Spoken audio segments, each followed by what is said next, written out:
Call of Duty Black Ops 4, players get access to Blackout mode, an all-out battle royale where the last team or player wins. But diving headlong into the fray may not be for everyone, especially new players. I'm Darcblade, and here is my 10-step guide to moderate success in Blackout. Follow these 10 steps and you should see at least a small improvement in your Blackout experiences. Step 1. Plan your drop. While waiting in the pre-game lobby, obnoxiously getting punched in the face while waiting for the game to start, you can view the map, and more importantly, the path of the Chinook convoy. From this you can gauge where you would like to drop. Just pull up the map and mark off your ideal location. This is useful for when you're in a team to make sure everyone goes to the same area. Although even with a marker, if you're playing with randoms, you tend to find them wandering off by themselves on a mission that is only clear to them. Step 2. Decide to drop hot or cold. When deciding where to drop, you need to consider if you want to drop hot or cold, or somewhere in between. Hot drops normally involve the named locations, especially near the path of the whirlybirds. They involve a lot of steamy action, combat and loot. Cold drops are for the anti-socials out there. They take you away from crowded areas, and while not entirely void of combat, it is definitely on the quieter side. The downside is that the quiet areas is not always jam-packed with loot, so keep this in mind when dropping into the combat zone. It is also nice to mix it up from time to time, to keep things interesting.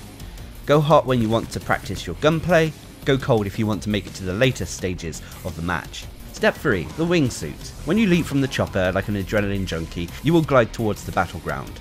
On the right of the screen is a meter you need to keep an eye on. This indicates your altitude, speed, etc. The green bar near the bottom of that meter indicates when your character will wimp out and pull their chute. This will be done automatically. The quickest way you can get to your intended location is to leap from the chopper and plunge directly downwards. When you reach a speed of about 60 to 65 miles per hour, pull up and level out. As long as you're pushing forward, you should be able to maintain this speed at around the mid-60s and glide towards your desired location. Just be sure to keep an eye out for other would-be invaders on your intended territory. Should you spot anyone when you're gliding, prepare for a fight or run away. Step 4. Arm yourself. Once you land, your first priority is to arm yourself. Find a weapon, anything, before you start worrying about other loot. You may be tempted to pick up every piece of loot that is in front of you, but it is more vigilant to get a weapon to defend yourself, especially if you drop hot. Whilst not every weapon is the same in terms of its usefulness, when it comes to dropping, grabbing any sort of weapon for the first minute or so is vital. Step 5. Weapon of choice. Once you've landed, armed yourself with more than a frying pan, and hopefully had time to breathe, you can then consider the best instrument of death to use. As a rule of thumb, assault rifles tend to be the best option, closely followed by tactical rifles. This is because a lot of the combat occurs at mid-ranges in Blackout, which is where these weapons excel.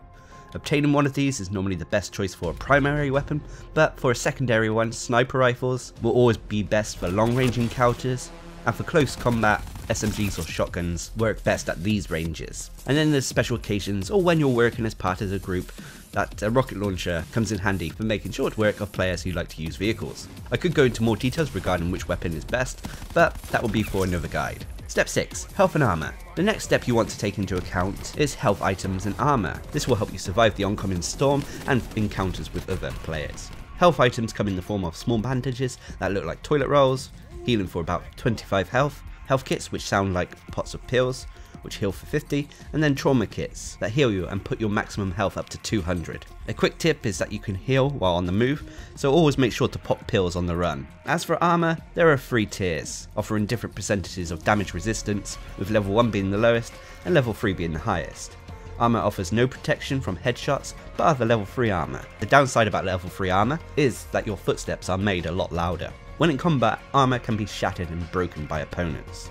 You can monitor how much bits of tin you have left strapped to your body by the solid white bar above your health bar in the bottom left of your HUD. A quick tip is that normally it is wise to pick up a fresh armor, even if it's a lower level, if your current armor's durability is 50% or less, as the damage resistance for each level may be different, but the durability is the same across all armor tiers. Step 7. Bulk up your inventory. Now you have your weapon, armor and health.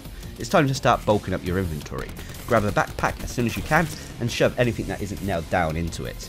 Okay, not every item is created equal, but you'll want to start grabbing attachments for your weapons, perks, healing items, and anything else that will fit. A rule of thumb is to try to pick up high tier perks and equipment like cluster grenades, sensor darts, grappling hooks, trophy systems, concussion grenades, so on and so forth.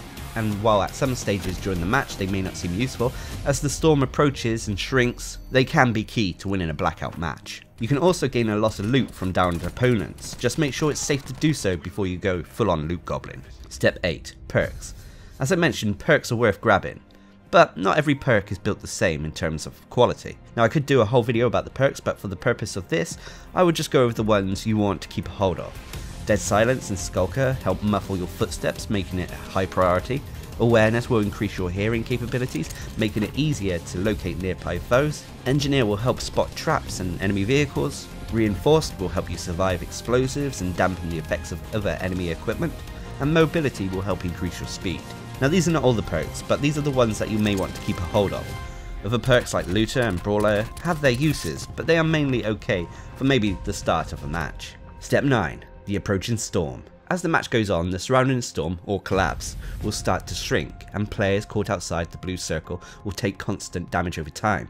Depending on what phase of the battle you are in, the circle will hit a lot harder, so don't be caught with your pants down. The white circle indicates the safe zone, but even that will disappear when the final fight happens. As a rule of thumb, always be aware of your surroundings, where the circle is, and always remember that other teams may be nearby. The storm can also dictate where you have to position yourself, but if possible, always try to aim for high ground with cover when picking fights, and adapt as the storm closes in. Step 10, my final advice. The biggest piece of advice I can give is to take advantage of audio cues.